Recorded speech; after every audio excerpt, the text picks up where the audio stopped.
మహాశివరాత్రి అంటేనే అందరూ కూడా ఇంట్లో దీపం పెట్టాక జ్వాలాయ నమః, జ్వలలింగాయ నమః, ఆత్మాయ నమః, ఆత్మలింగాయ నమః, పరమాయ నమః, పరమలింగాయ నమః. ఈ 3 మంత్రాలు తప్పకుండా చదువుకోవాలి.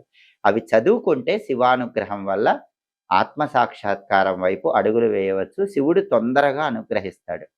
అలాగే మహాశివరాత్రి రోజు అందరూ కూడా తప్పకుండా కొన్ని నియమాలు పాటించాలి. మొట్టమొదటి నియమం ఏంటంటే సూర్యోదయానికి ముందే లేచి శిరస్నానాన్ని ఆచరించాలి. ఆ తర్వాత రెండో నియమం శివరాత్రి రోజు కోపం తెచ్చుకోకూడదు, శాంతంగా ఉండాలి.